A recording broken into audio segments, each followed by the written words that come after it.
There's a truck sitting in the back corner of almost every job site in America, and it's usually the ugliest one there. Faded paint, a dent in the tailgate that's older than The Apprentice, 340,000 miles on a cluster that only half lights up. And every morning, while the shiny new crew cab with the Turbo 4 and the payment the size of a mortgage is sitting at the dealership waiting on a sensor, that ugly old thing turns over on the first crank and goes to work. I've spent my whole life around trucks like that. I've pulled the valve covers off engines with 400,000 miles that still had crosshatch on the cylinder walls. And I've scrapped 5-year-old trucks that were worth less than the repair estimate sitting on the passenger seat. So when the title of this video says 15 cheap trucks that never break down, let me be straight with you right up front, because you deserve better than the title. Nothing never breaks. Every truck on this list has a weak spot, and I'm going to tell you exactly what it is every single time, because that's the difference between buying a legend and buying a story someone told you. But here's the part that's actually true, and it's better than the clickbait. There is a specific group of trucks built in a specific window of time with a specific kind of engineering that will outlast 3 or 4 modern trucks stacked end to end. And most of them still sell for less than the down payment on a new one. The industry data backs us up with hard numbers, and I'll give you those numbers as we go. And near the end, I'm going to tell you which one of these is, by the actual data, the most reliable pickup you can put in your driveway. And the one thing about it that the fanboys never mention, stay for that, because it should change how you shop. First, 30 seconds on what actually makes a truck last, because every truck on this list shares the same DNA. And it's not an accident. You want an engine that breathes without a turbo, because natural aspiration means low cylinder pressure and low heat. And heat is what kills engines. You want fuel sprayed into the intake ports, not straight into the cylinder, because port injection washes the valves clean every mile and never carbons up. You want an iron block, or at least conservative tuning, a transmission with more metal in it than software, and a design where a man with hand tools can reach everything that wears out. Every truck coming up was built that way. Almost nothing sold new today is. Hold that thought, because we're coming back to why. 15 trucks. Let's count them down. Number 15, the Dodge Dakota, second generation, 1997 through 2004. Everybody forgets the Dakota, which is exactly why it's cheap. This was the only true mid-sized truck that offered a V8, the 5.2-liter Magnum, which is a dead, simple pushrod iron block engine with port injection, basically a modernized small block that Chrysler had been refining since the 60s. Treat it to oil changes, and it'll run past $250,000 without drama. The honest weak points, these 8 front suspension parts, and there was a federal recall on upper ball joints in the early 2000s models because they could wear out and let the wheel lean. So check that history before you buy. The interior plastics fall apart in the sun, and the V8 drinks fuel like it's free. But mechanically, the drivetrain is old Chrysler iron, and old Chrysler iron does not quit. These still change hands for the price of a decent laptop. Number 14, the Chevy S10 and its twin, the GMC Sonoma, with the 4.3-liter V6. Here's what the 4.3 actually is, and once you know it, you'll never look at one the same way. It's a 350 small block Chevy with 2 cylinders cut off. Same bore, same stroke, same architecture as the most produced V8 in history. That's why they run forever. The weak point, and I'll be straight with you, is the fuel injection on the mid-90s versions. GM used a central injection system with plastic poppet lines. Mechanics call it the spider, and it clogs and leaks, and it lives under the intake manifold where nothing is fun to reach. Later trucks got proper multi-port injection and fixed it. Rust takes the cabs and rockers in salt country, but find a dry state S10 with the 4.3 and a 5-speed, and you found 400,000 miles of small block genetics for pocket change. Number 13, the Ford Ranger, 1998 through 2011. The Ranger stayed in production basically unchanged for so long that by the end, Ford had sanded off every rough edge the truck ever had. The engines to want are the 2.3-liter 4-cylinder or the 3.0-liter Vulcan VAP6, an iron lump so understressed it became a fleet legend. Phone companies and utilities ran them to 300,000 miles on a schedule. Here's the honest part, and this one matters. There's a third engine, the 4.0 single overhead cam V6 from 2001 on, and you want to be careful with it because its timing chains ride on plastic guides, and one of those chains lives on the back of the engine, which means when the guides break up, and they do, the repair is effectively engine out. The old pushrod 4.0 before it was fine. So the rule is simple. Vulcan or the 4-cylinder, drive it forever. These are still everywhere for well under 10 grand, and the 4-cylinder manual versions get honest mid-20s fuel economy. Number 12, the Nissan Hardbody, the D21, 1986 through 97. This is the truck Toyota fans don't want to admit was just as tough as theirs. The 4-cylinder KA24 in the later ones is a chain-driven iron block workhorse. The same basic engine that lived in the 2.4 and it shrugs off abuse that would kill a modern engine in a month. The bodies were double-walled steel. That's where the Hardbody name actually came from. The weak points are age and rust. Full stop. These are all 30 plus years old now. The frames and bed supports rot, and the plastic timing chain guides wear if the oil changes got skipped for a decade. But mechanically, there's almost nothing to them. A compression test and a flashlight under the frame tells you everything. And clean ones still turn up for a few $1,000s because they don't carry the Toyota badge tax. Same steel, same philosophy, half the price. Number 11, the first generation Honda Ridgeline, 2006 through 2014. I can hear some of you groaning already, and I want you to hold on because the data doesn't care about your feelings, and neither do I. In the 2025 longevity study from IC Cars, which tracked hundreds of millions of vehicles, the Ridgeline posted a 14.7% chance of reaching 250,000 miles, when the average pickup sits at 13 and the average vehicle overall sits under 5. It beat most real trucks at their own game. The 3.5 V6 is Honda's J35. Port injected in this application, timing belt every 100,000 or so, and the first generation skipped the cylinder deactivation gimmicks that cause oil problems elsewhere. The honest weak point isn't reliability at all. It's honesty about what it is. It's a unibody. It tows 5,000 pounds and not a pound more. And if your life involves a heavy trailer or a plow, this is not your truck. But as a truck for people who use a truck the way most people actually use a truck, it simply refuses to die. Number 10, the 10th generation Ford F-150, 1997 through 2003.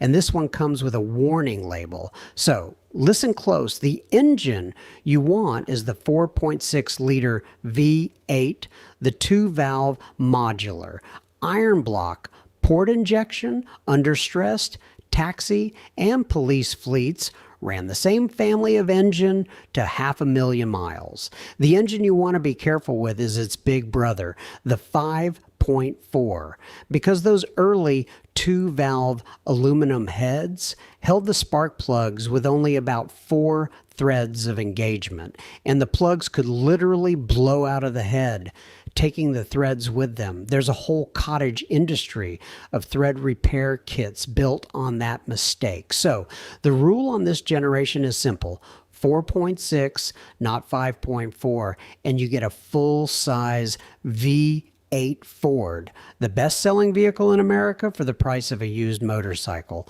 Check the rocker panels and rear wheel arches for rust and the front wheel bearings on 4x4s. And that's about the whole list. Number 9, the Toyota T100, 93 through 98. This is the forgotten Toyota, the truck that flopped so hard in showrooms that most people don't remember it existed, and that flop is your opportunity. Buyers wanted a full-size V8, and Toyota gave them a 7/8 size truck with a V6, so it sat on lots. But the truck itself was pure overbuilt Toyota, and from 95 on it carried the 3.4-liter V6, the 5VZ, which is one of the finest truck engines ever assembled. Iron block, port injection, happy at 300,000 miles. The honest caveat, the earlier 3.0 V6 had a documented head gasket problem, bad enough that Toyota ran a huge customer support campaign on it. So buy the 3.4 or buy the 4-cylinder and walk past the 3-liter unless the gasket work is documented. Rust check the frame like you would any Toyota of this era. And I'll explain why that sentence matters in a big way in a few minutes. Number 8, the second generation Nissan Frontier, and specifically 2011 through 2019. And the years matter enormously here. So let me tell you a story the brochure never will. From 2005 to 2010, these trucks had a radiator with a transmission cooler built inside it, and the internal barrier could fail, letting coolant and transmission fluid mix into a pink sludge that owners christened the strawberry milkshake of death. It destroyed transmissions by the thousands.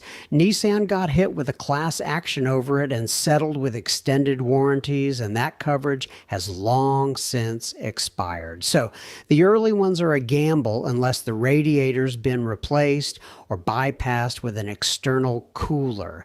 But from around 2010 onward, the radiator was revised. The 4-liter V6's early timing chain, tension, or noise was sorted, and what's left is a truck so mechanically proven that Nissan kept building it essentially unchanged until 2021. U.S. News scored the 2015 at 8.6 out of 10 with a perfect reliability rating, and clean V6 crew cabs run about 15 to 19 grand, while equivalent Tacomas cost thousands more. The interior feels like a flip phone. The drivetrain feels like it will outlive you. That's the trade. Number 7, the Dodge Ram 2500 with the 5.9 Cummins.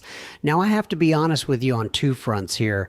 First, the engine itself, the 12-valve especially, is arguably the most durable power plant ever put in a consumer pickup. An inline 6 diesel derived from industrial equipment, fully mechanical injection on the 12-valve, no computer required to run, million-mile examples are documented and not even rare. Second front, these are not the dirt cheap trucks they were a few years ago.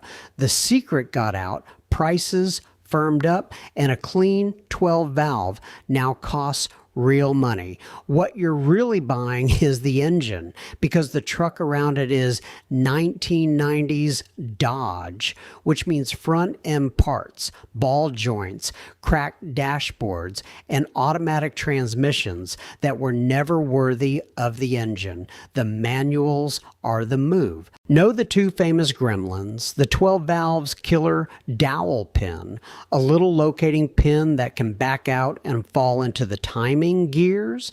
There's a $20 tab kit that fixes it forever. And on the early 24 valves, the 53 casting blocks that could crack.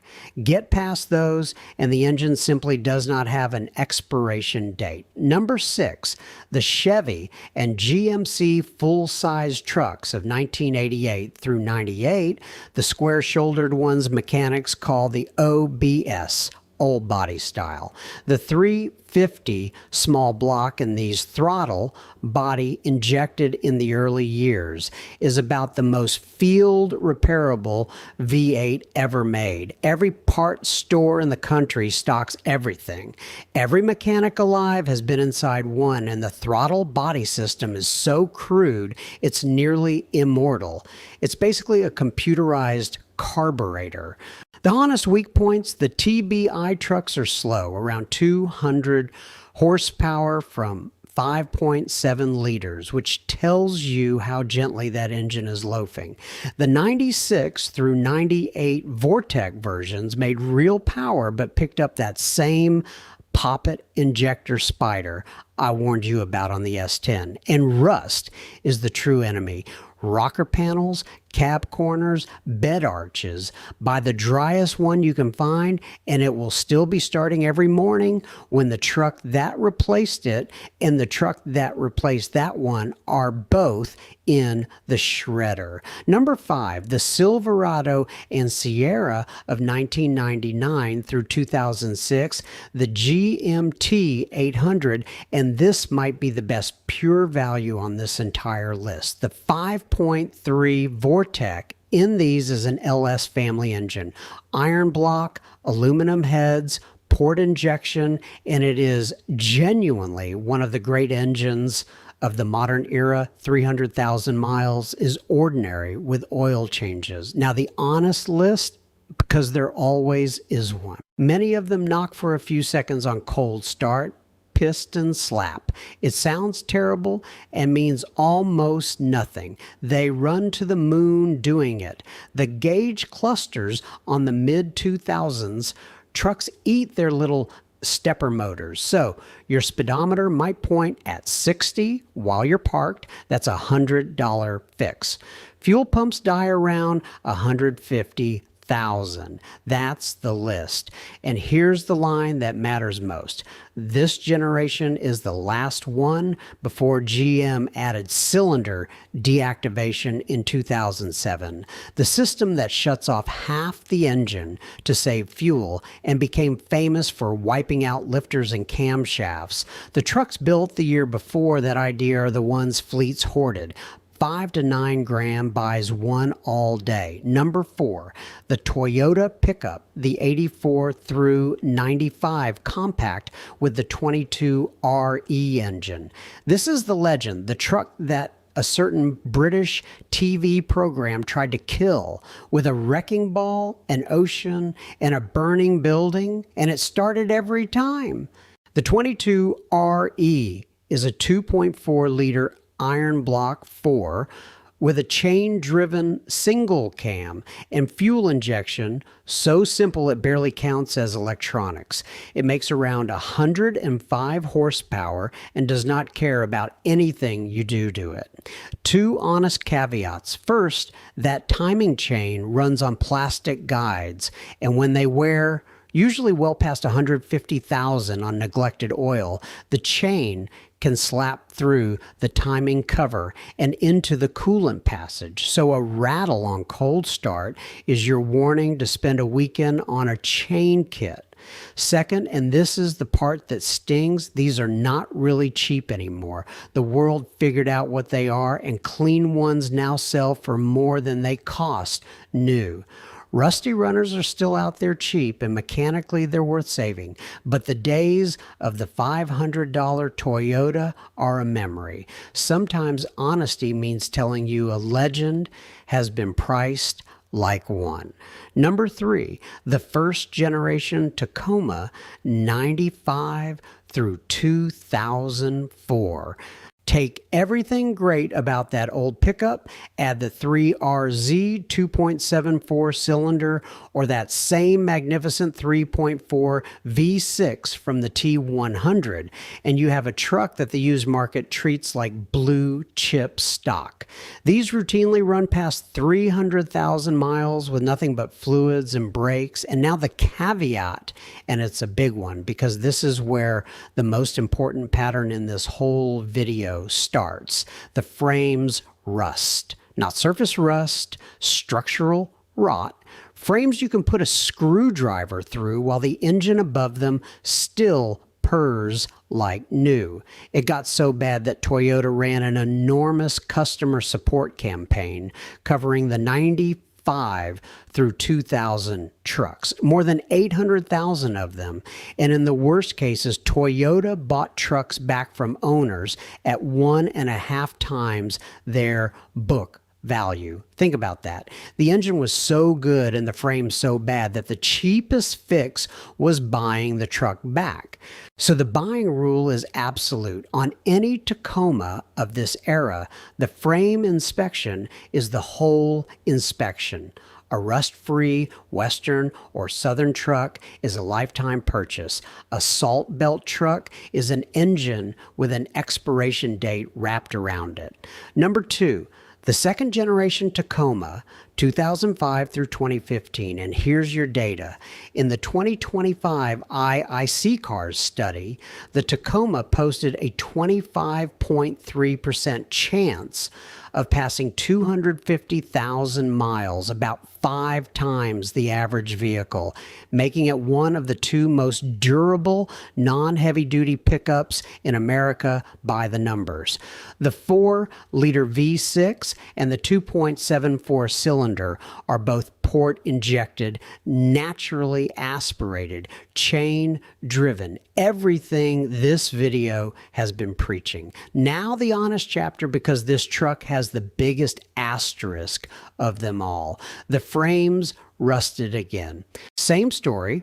Second verse, bad enough this time that Toyota settled a class action in 2016 worth about $3.4 billion, covering the 2005 through 2010 Tacomas, among others, inspecting 1.5 million vehicles and replacing frames at roughly $15,000 a piece. And here's what you need to know standing in a seller's driveway today. That coverage ran 12 years from the sale date, which means it has expired for essentially all of them. There's no safety net anymore. Add to that what shoppers call the Toyota tax.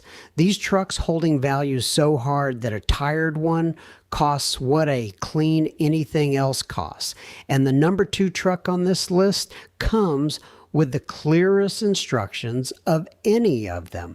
Buy it from a dry state, put it on a lift before money changes hands. And if the frame is clean, congratulations, you just bought 15 more years of truck. And number 1, the first generation Toyota Tundra 2000 through 2006 with the 4.7-liter Vive 8. If you paid attention to everything on this list and asked which truck delivers the most miles per dollar with the fewest asterisks, this is the answer.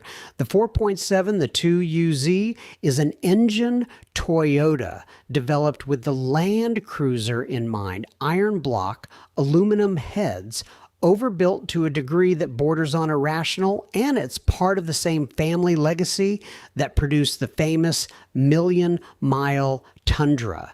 A truck a Louisiana man drove past 1 million miles before Toyota traded him out of it just so their engineers could tear it down and see how it held up. The Tundra line as a whole posted a 30% chance of reaching 250,000 miles in the latest data, the best of any light-duty pickup. And because the first generation was sized a bit small, and America ignored it the way it ignored the T100, they're still cheap, thousands less than an equivalent Tacoma. The honest list, because number one doesn't get a pass, the 4.7 uses a timing belt, not a chain, so budget the 90,000 mile belt and water pump service and check the records. The exhaust manifolds crack and tick when cold, annoying, not fatal. And yes, frames again, the early trucks were recalled because the rear cross member could rust badly enough to matter, and later ones fell under that same big settlement. So the lift inspection rule applies here too. Pass those checks and you're driving the closest thing to a forever truck that ordinary money can still buy. Now here's the part of this video that actually matters, because there's a question hanging over that entire list and I want you to sit with it. Every single truck I just named is at least 10 years old and most are 20. Port injection, natural aspiration, iron blocks, hydraulic simplicity. The manufacturers know how to build engines like that. They built millions of them. They have the blueprints in a drawer. So why can't you walk into a showroom and buy one today? And the answer is not a conspiracy. It's just arithmetic that nobody says out loud. There is no money in a truck that runs for 25 years. There's a great deal of money in a truck that runs for 8.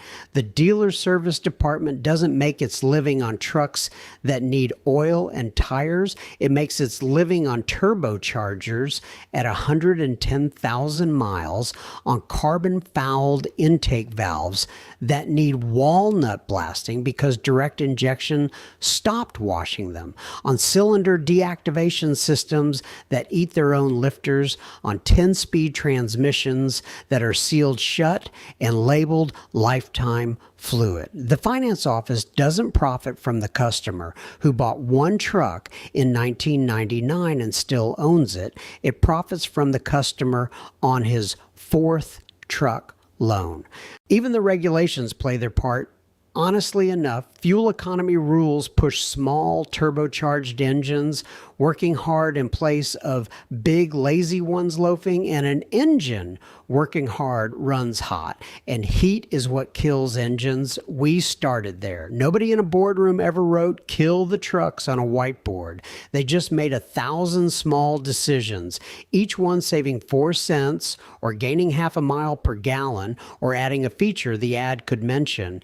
And every single one of those decisions was paid for out of the truck's old age. The old trucks on this list weren't built by better people. They were built before the industry finished learning how profitable failure could be. And I think that's worth caring about beyond the money, honestly, because there's something a truck like these gives you that no monthly payment can buy. And it's the feeling of standing in your own driveway, knowing you understand the machine you depend on, knowing that if it breaks, you can see the broken part, name it, and fix it with tools you own.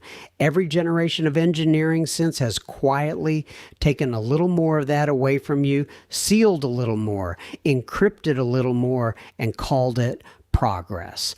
A 25-year-old truck that starts every morning isn't just cheap transportation. It's a small, running argument that things can be built honestly, and a reminder that you are never as helpless as the service advisor needed you to feel. So here's what I want you to take away from all this. If you're shopping, the pattern is your shopping list. Naturally aspirated, port injected, chain, or a documented belt, no cylinder deactivation, and simple enough that the parts store clerk knows it by heart. The specific sweet spots for the money right now: a GMT 800 Silverado with the 5.3 for 5 to 9 grand, a post 2010 Frontier Vitu 6 in the mid-teens, a Ranger with the Vulcan for beer money, and if you can stretch, a first generation Tundra with clean maintenance records, that's the crown. On anything Toyota from this era, and honestly on any northern truck at all, the frame inspection is not optional. Take a flashlight and a screwdriver, crawl under it, or pay a shop $50 to put it on a lift and probe the frame rails, the cross members, and the spring mounts. $50 against a $15,000 frame is the best odds you'll ever be offered. Check for the SMOD radiator on any early Frontier. Check the plug threads on a 5.4 Ford. Listen for chain rattle on a cold 22 RE, and walk away from anything the seller won't let you inspect cold. Do that. In a year from now, you're the guy at the job site with the ugly truck that always starts watching somebody else's brand new payment ride away on a flatbed. And I promise you that feeling never gets old. So tell me in the comments, what's the highest mileage truck you've ever owned or wrenched on? What was it? What finally killed it? And what part of the country was it living in? Because I want to see how many of these frame stories check out against real driveways. I read every single one of those comments, and half my video ideas come straight out of them, so don't be shy with the details. And if this kind of straight talk is what you came for, subscribe, because the next one is a video I've been promising for a while, and it goes right at the heart of what we talked about today: lifetime transmission fluid. The fluid, the manufacturers say, never needs changing. Sealed inside transmissions with no dipstick, and the uncomfortable question of whose lifetime they actually meant: the fluids, the transmissions, or the warranties? The answer is in the fine print, and it's going to annoy you in the best possible way. Until then, keep the oil fresh, keep the frame dry, and keep the old thing running, because they genuinely do not make them like that anymore. And now you know exactly why.